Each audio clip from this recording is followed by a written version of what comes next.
Hello मेरे प्यारे भाइयों और बहनों, कैसे हैं आप सब। मैं उम्मीद करता हूँ सब बढ़िया होंगे और अपने अपने कार्य में लगे हुए होंगे। और आज मैं फिर से आपके सामने प्रस्तुत हुआ हूँ एक नए टॉपिक के साथ। और इस वीडियो को आने में कुछ टाइम लग गया, कुछ इस वीडियो का ड्यूरेशन कुछ ज़्यादा बढ़ गया हो गया था, कुछ टाइम ज़्यादा लगा कई कारणों की वजह से। एक तो मेरी हेल्थ अच्छी नहीं थी, ऊपर से कुछ काम की वजह से ये वीडियो आने में थोड़ा देरी हुई, इसके लिए माफ़ी चाहता हूँ। अब आगे से जो वीडियो आएंगी वो टाइम टू टाइम आती रहेंगी, ठीक है। तो ये वीडियो थोड़ी लेट हो गई थी, तो उस चीज़ के लिए मैं क्षमा चाहता हूँ। और आज हम लेके आए हैं एक नया टॉपिक। कौन सा? उपराष्ट्रपति का हम आज जो टॉपिक है हमारा वो क्या है? उपराष्ट्रपति। और मैं पहले चैनल का नाम लिख देता हूँ भाइयों। इस चैनल का नाम है PRGS क्लासेस। इसे भाई सबको सब्सक्राइब कराना है, अपने दोस्तों से लाइक करना है, शेयर करना है, कमेंट करना है, ठीक है। तो आज का टॉपिक क्या है हमारा? उपराष्ट्रपति। उपराष्ट्रपति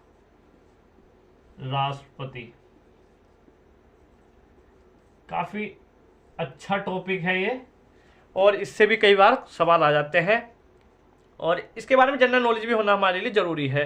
क्योंकि जो हमारे संविधान की कार्यपालिका है, हमारी जो देश की कार्यपालिका है, संसद क्या है, इन चीज़ों के बारे में आजकल के बच्चे जो उन्हें बिल्कुल नहीं पता। क्योंकि आजकल जो पढ़ाई है ना हमारी, वो बिल्कुल मैं मानता हूँ वो बहुत लो स्तर पे, इंडिया की जो एजुकेशन सिस्टम है बहुत लो स्तर पे चल रहा है इस टाइम। आपने देखा होगा अभी विश्वविद्यालय जो रैंकिंग है उसमें इंडिया के कई आईटी जो कॉलेज जो हमारे यहाँ के माने जाते हैं, विश्वविद्यालय जो हैं बहुत ही कम रैंकिंग पे आए हैं, जो बहुत शर्म की बात है, नहीं होना चाहिए ऐसा। तो हमारे यहाँ का जो एजुकेशन सिस्टम है बहुत बेकार हो गया। जैसे आप सब जानते हो CBSE वाले हैं, वो तो बिल्कुल बेकार हो गए हैं। क्या है, वो बिल्डिंग दिखा के पैसा ले रहे हैं और कुछ नहीं। उनका जो बच्चा है ना तो हिंदी का रहता है और ना ही इंग्लिश का। उन जो CBSE के बच्चे हैं, ईमान से अगर आप उनसे हिंदी पढ़वाओ तो वो हिंदी बिल्कुल नहीं पढ़ पाएंगे, इंग्लिश पढ़वाओ तो वो इंग्लिश पढ़ लेंगे पर बोल नहीं पाएंगे। तो बिल्कुल गलत है भाई, खत्म है उनका मामला वहीं, डी एंड। आगे जहाँ वो 12th पास करके वो डिसाइड नहीं कर पाते कि हम क्या करें क्या नहीं करें। इंग्लिश की वजह से वो इंजीनियरिंग नहीं कर पा सकते, इंग्लिश बोलने के डर की वजह से, और हिंदी की वजह से कुछ वो वैसे नहीं, स्टेट जो एग्ज़ाम होते हैं जो हिंदी मीडियम के वो नहीं कर सकते। तो बच्चा फंस गया नहीं। तो एजुकेशन सिस्टम को बदलने की ज़रूरत है वैसे, और सही रहा तो बदलेंगे, ऐसी बात नहीं है, बदलता रहेगा। और आप सबको डिमोटिवेट नहीं होना है और अपनी तैयारी में लगा रहना है, और एक दिन सफलता ज़रूर मिलेगी, ठीक है। और डिमोटिवेट होने की जरूरत नहीं है। बहुत बच्चे कहते मिलते हैं मुझे, अब भी कहते हैं कि भाई हम बहुत प्रयास कर चुके हैं अब नहीं हो रहा। भाई वो कहते हैं, वैसे बात सच भी है कि जो सफल नहीं होता उसे लोग कुछ गिनती नहीं गिनते, क्योंकि जो सफल हो गया उसी के बहुत ज़्यादा पढ़ा है, सब चीज़ें हैं, और जो सफल नहीं हुआ उसने कोई लाइफ में कुछ नहीं किया। तो ऐसा समझने की जरूरत नहीं है। मेरा मानना जो है, जो ना सफल हुआ उसे ज़्यादा नॉलेज होती है, ठीक है। तो डिमोटिवेट नहीं होना और अपनी तैयारी में एक अच्छी एनर्जी के साथ लगे रहना है। और आज हम स्टार्ट करते हैं अपना नया टॉपिक, उपराष्ट्रपति। उपराष्ट्रपति का जो पद है हमने कहाँ से लिया था? ये अमेरिका से लिया था। उपराष्ट्रपति का पद हमने कहाँ से लिया था? अमेरिका से हमने किसका? उपराष्ट्रपति का पद हमने हमारे संविधान में लिया था। जैसे हमारे यहाँ उपराष्ट्रपति होते हैं, वैसे ही अमेरिका में भी क्या होते हैं? उपराष्ट्रपति होते हैं, ठीक है। पहली बात तो हमें ये ध्यान रखनी है। और ये जो पद है ये भारत का दूसरा सर्वोच्च पद होता है। किसके बाद? राष्ट्रपति के बाद। राष्ट्रपति के बाद ही क्या उपराष्ट्रपति क्या होता है? दूसरा सर्वोच्च पद होता है, दूसरा सबसे बड़ा पद। पहला पद क्या होता है? राष्ट्रपति का होता है। दूसरा किसका होता है?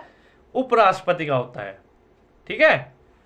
और अब हम इसकी निर्वाचन की बात करेंगे। इसके निर्वाचन के लिए क्या क्या जरूरी है, कौन व्यक्ति इसका चुनाव लड़ सकते हैं उसकी बात करेंगे।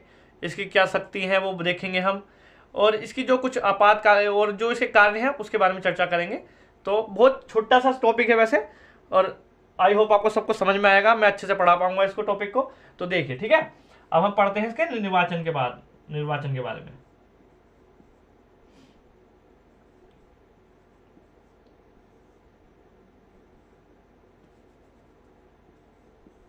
निर्वाचन, इसके निर्वाचन में हमें दो चीजें ध्यान रखनी है।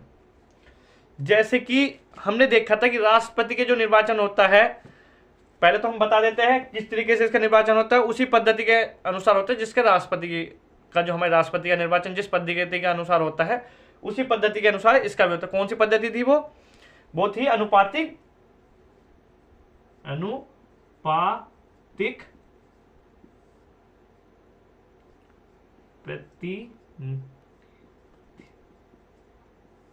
अनुपातिक प्रतिनिधित्व के मामले से इस पद्धति के माध्यम से, और क्या,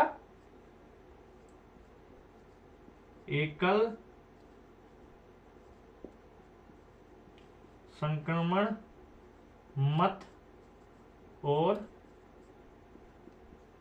गुप्त मतदान के माध्यम से क्या किया जाता है, उपराष्ट्रपति का जो चुनाव है वो किया जाता है। और इसी पद्धति के अनुसार हमारे जो राष्ट्रपति का वो भी है चुनाव किया जाता है। ठीक है, मैंने आपको पहले राष्ट्रपति की वीडियो दी थी, उसमें देख लीजिए आप, उसमें भी यही था कि अनुपातिक प्रतिनिधित्व और एकल संक्रमणीय मत गुप्त मतदान के द्वारा क्या होता है, हमारे उपराष्ट्रपति का चुनाव किया जाता है भारत में। ठीक है, आप सब जानते होंगे हम राष्ट्रपति को डायरेक्ट वोट नहीं देते, जो हमारे सांसद होते हैं, विधायक होते हैं, वो हमारे राष्ट्रपति को वोट देते हैं। और उपराष्ट्रपति में क्या है, दो चीजें हैं, काफी आपको ध्यान रखनी है। क्या चीजें हैं, राष्ट्रपति के इलेक्शन से इसमें दो चीजें अलग हैं। वो क्या चीजें हैं, पहली चीज है इसमें केवल कौन भाग लेते हैं, संसद के सदस्य, केवल संसद सदस्य। इसमें जो हमारे जो राष्ट्रपति का चुनाव होता था उसमें आपने देखा था, पढ़ा था आपने, जो विधायिका के सदस्य होते हैं, जो राज्य की विधायिका होती है, उसके सदस्य भी क्या लेते थे, भाग लेते थे। पर इसमें क्या है, केवल संसद के सदस्य ही भाग लेते हैं उपराष्ट्रपति के चुनाव में। दूसरा, आपने राष्ट्रपति के चुनाव में देखा था कि संसद के जो निर्वाचित सदस्य होते थे वे ही राष्ट्रपति के इलेक्शन में वोट डालने का अधिकार था। पर इसमें क्या है, संसद के सभी सदस्यों को मत डालने का अधिकार है। इसमें संसद के सभी सदस्य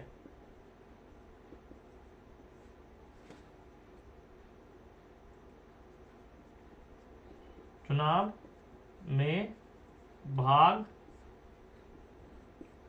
लेते हैं। ठीक है, इसमें क्या करते हैं, जो भी संसद के जितने भी सदस्य होते हैं, चाहे वे निर्वाचित हो या मनोनीत हो, जैसा आप सब जानते हैं कि लोकसभा में 2 एंग्लो इंडियंस निर्वाचित हमारे राष्ट्रपति के द्वारा नियुक्त किए जाते हैं।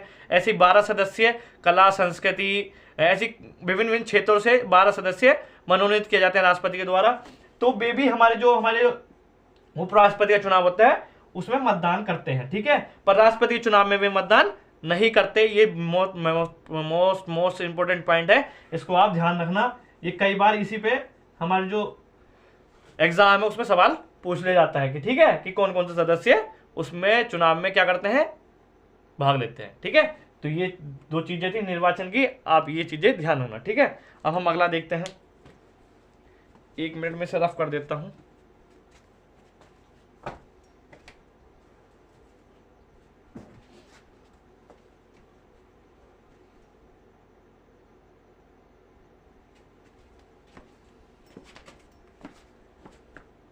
ठीक है, आपको समझ में आ गया होगा।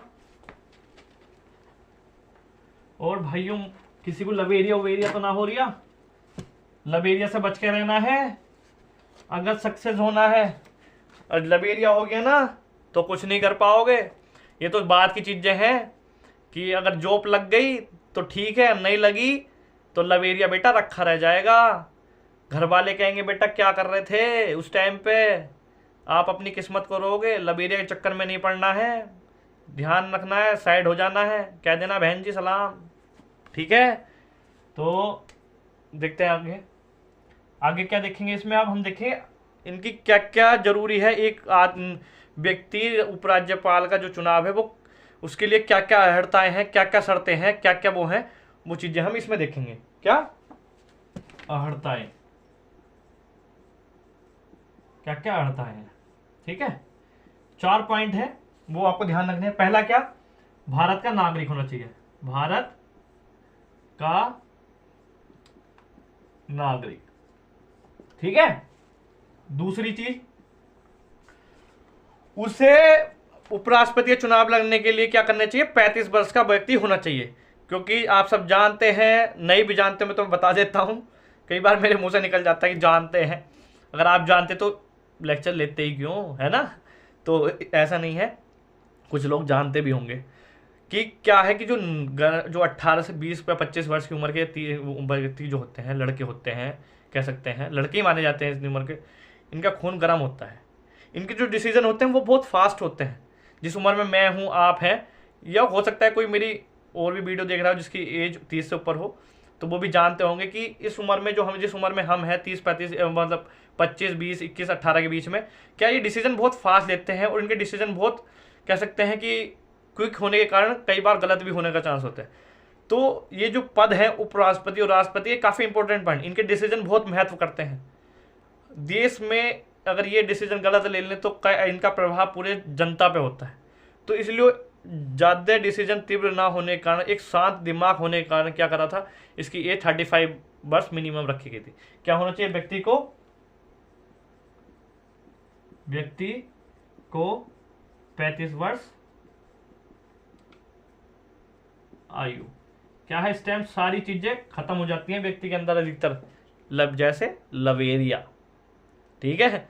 क्या है, स्टैम्प ना तो वो किसी की मोहमाया में पड़ पाता है, अधिकतर उसकी मोहमाया दब जाती है। स्टैम्प लो 30-35 के आते आते क्या होता है कि व्यक्ति मैच्योर हो जाता है, ज़्यादा है मैच्योर तो 20 के बाद ही हो जाता है, पर हाई लेवल पे मैच्योर कब हो जाता है, 35 के बाद वो हाई लेवल पे मैच्योर हो जाता है। उसके जो डाइवर्जन है वो अधिकतर खत्म हो जाते हैं।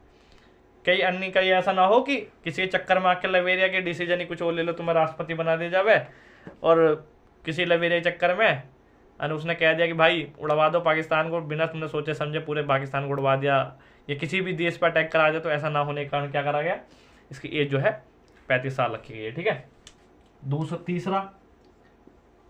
तीसरा पॉइंट यो है, जो व्यक्ति राज्यसभा का मतलब उपराष्ट्रपति का इलेक्शन लड़ेगा, वो राज्यसभा का सदस्य होने के लिए क्या हो, अहर हो, मतलब उसकी इतनी क्षमता हो, उस व्यक्ति में इतना मतलब जो शर्तें एक राज्यसभा के सदस्य होने के लिए चाहिए वो उसमें होनी चाहिए। मतलब जो राज्यसभा के सदस्य की डिमांड होती है, एक सदस्य में क्या गुण होने चाहिए, वो उसमें उपराष्ट्रपति में होने चाहिए, ठीक है।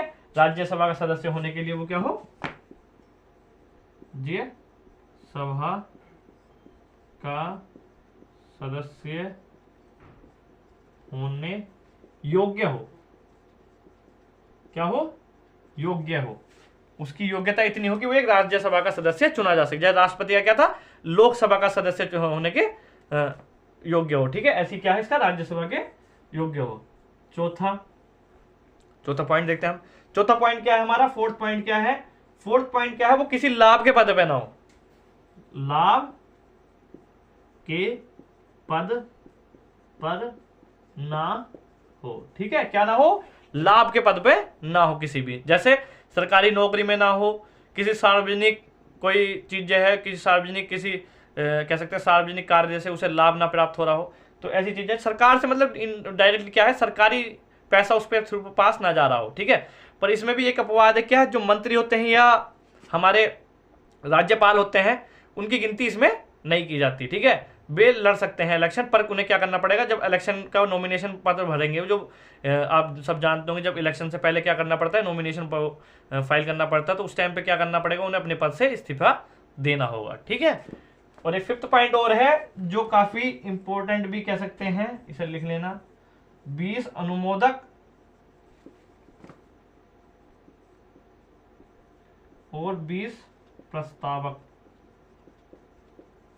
और 15,000 रुपए राशि के ये आरबीआई में जमा करनी पड़ेगी। और उसके पास 20 अनुमोदक 20 प्रस्तावक, मतलब 20 लोग जो उसके पत्र पे साइन करें। अनुमोदक होता है इस फॉर्म में, उसमें एक कॉलम होता है जिसमें वो लिखना पड़ता है कि 20 लोगों के साइन होने चाहिए, 20 लोग प्रस्ताव करें कि इलेक्शन लड़ सके, ठीक है। तो 20 अनुमोदक, 20 प्रस्तावक और 15,000 रुपए आरबीआई में जमानत के तौर पे जमा होंगी। अगर उसे उपराष्ट्रपति को अगर 2% वोट नहीं मिल पाते तो उसे जो 15,000 रुपए हैं उसके ये जब्त हो जाएंगे, ठीक है। उसे कहते हैं जमानत जब्त होना।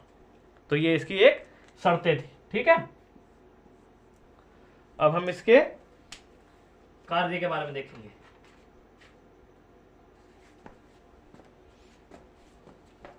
राष्ट्रपति के क्या कार्य होते हैं और क्या उसकी शक्ति होती है।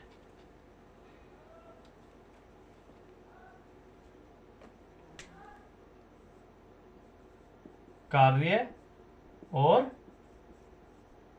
शक्ति। उपराष्ट्रपति का जो मेन कार्य है वो है क्या, राज्यसभा के अध्यक्ष के तौर पे नियुक्त होना। जो उपराज्यपाल है हमारा क्या होता है, जो हमारा उच्च सदन है राज्यसभा, उसका ये पीठासीन अध्यक्ष होते हैं। क्या होते हैं? राज्यसभा का पीठासीन अध्यक्ष, राज्यसभा का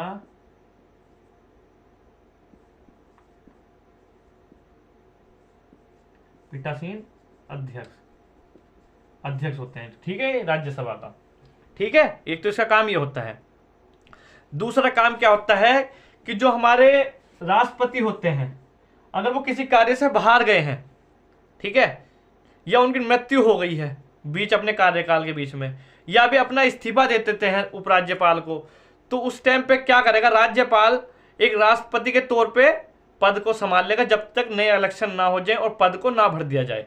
ठीक है, जब तक राष्ट्रपति द्वारा अपने पद को ना संभाल लें या उसका पद द्वारा ना भरा जाए, जब तक क्या करेगा राज्यपाल? क्या करेगा? राष्ट्रपति की जगह कार्य करेगा। राष्ट्रपति उपराष्ट्रपति क्या करेगा? सॉरी, उपराष्ट्रपति क्या करेगा? उपराष्ट्रपति राष्ट्रपति का कार्य करेगा, कार्य करेगा। ठीक है, कार्य करेगा। ये इसके कार्य और शक्ति होती है। ठीक है, और अब हम देख लेते हैं कि राष्ट्रपति को, उपराष्ट्रपति को किन कारणों से हम उपराष्ट्रपति का पद रिक्त हो सकता है, किन किन चीजों की वजह से हम उपराष्ट्रपति को उसके पद से हटा सकते हैं या पद रिक्त हो सकता है। ठीक है, क्या हो गया? पद रिक्तता। तो ये कुछ चीजें हैं, जैसे अगर उपराष्ट्रपति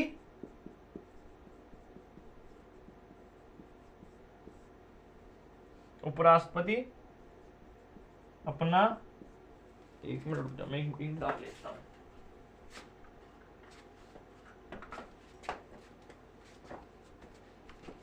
एक मिनट,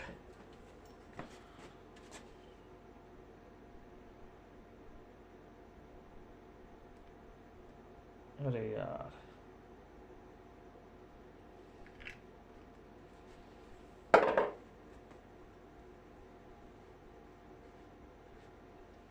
इंक भी जने कहां कहां को भाग रही है।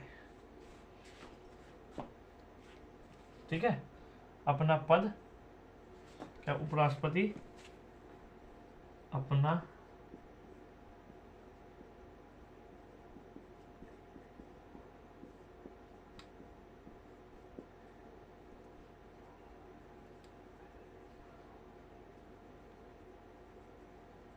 अगर उपराष्ट्रपति क्या करे? अपना इस्तीफा दे दे। ठीक है, ये जो उपराष्ट्रपति का जो कार्यकाल है भारत के संविधान में कितने वर्ष का किया गया है?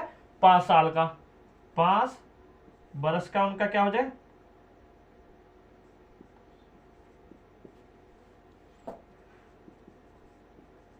काल पूर्ण हो जाए। ठीक है, या उपराष्ट्रपति क्या हो जाए? मृत्यु हो जाए, पति की क्या हो जाए? मृत्यु। या जब उपराष्ट्रपति का निर्वाचन हो रहा था और उस पे क्या हो कि उसको जो चुनाव था वो अमान्य घोषित कर दिया जाए और उसमें भ्रष्टाचार की कुछ चीजें मिले, तो क्या हमारा उच्चतम न्यायालय जो होता है वो क्या करेगा? उसको चुनाव को, उसको उपराष्ट्रपति को उसके पद से बर्खास्त कर देगा। तो क्या चुनाव में क्या मिले? क्या कह सकते हैं इसे हम?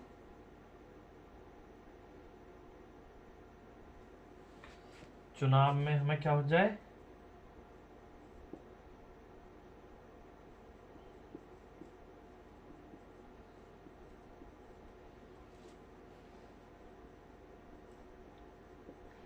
चुनाव अवहेलना, संविधान की अवहेलना अगर हो जाती है, मतलब जो संविधान में जिस प्रोसेस को लिखा गया उसके अनुसार नहीं होता है, तो हमारी जो उच्चतम न्यायालय है वो क्या कर सकती है?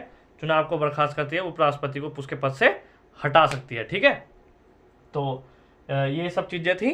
और जो हमारे जो उपराष्ट्रपति चुनाव होते हैं उसमें क्या था कि जो इसमें विवाद उत्पन्न होते हैं उसके समाधान के लिए क्या हमारे, इसका जो समाधान कौन करता है? उच्चतम न्यायालय करता है। इसका जो मामला है उच्चतम न्यायालय के पास चला जाता है, उच्चतम न्यायालय इसके बारे में अपना जो निर्णय देता है वो अंतिम निर्णय होता है। ठीक है, और दूसरा, उपराष्ट्रपति को बर्खास्तगी के द्वारा, मैं उप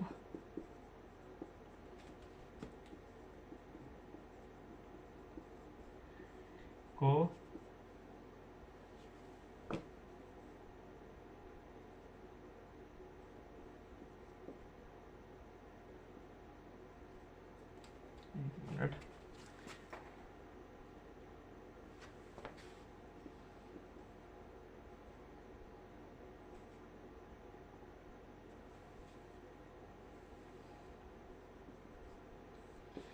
कई बार क्या होता है, उपराष्ट्रपति को बर्खास्त कर दिया जाता है, राष्ट्रपति को कराया जाता है, पर इसकी प्रोसेस अलग है। उस पर आपने देखा था, पढ़ा था हमने कि राष्ट्रपति को महाभियोग के माध्यम से उसके पद से हटाया जा सकता है।